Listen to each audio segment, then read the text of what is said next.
So I'm standing here today at historic Fort Erie in Ontario.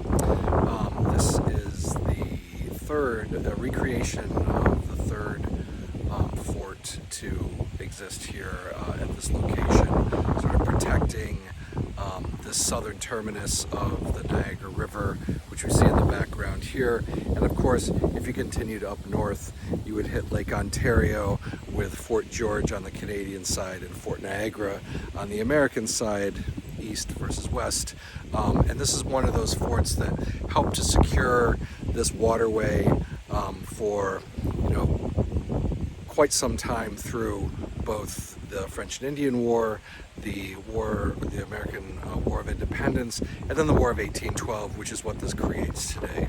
In July of 1814, in the final year of the war, a large force of Americans head over from present-day Buffalo, which we see here on the eastern shore of the Niagara River, quickly seize this fort, which is only garrisoned by a little over 100 British troops, occupy this as their stronghold for what they hope to be the final campaign into this part of Upper Canada. A large force of British troops come down from the north, lay siege to the fort. There are a series of battles in between, of course the Battle of Lundy's Lane and the Battle of Chippewa. But the Americans garrison here and start to put this fort back together after the British had partially destroyed it the last time that they vacated it. That siege goes on throughout July.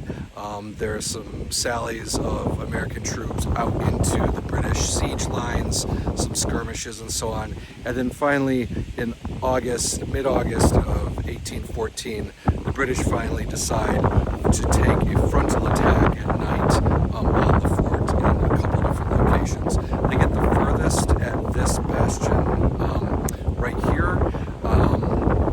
They're plagued by all kinds of issues. Of course, the Americans are defending from the fort, which is always an advantage, but the siege ladders that they bring to scale the walls are too short. They take the flints out of their guns to cut down on noise, which makes them less ready to fire their guns, and they run into a whole series of problems that night in attacking the fort head on. They get the furthest at this bastion right here, where they're occupying the top of that bastion. The British all get over into there.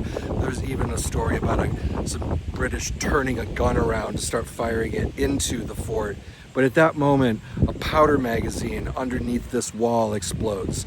Nobody knows whether that was an intentional explosion by the Americans, an accidental explosion, but all of those British, thinking that they had won the day, get blown up from underneath. They sail through the air. Some of them are killed instantly. It's a disaster for the British. They retreat back to their lines.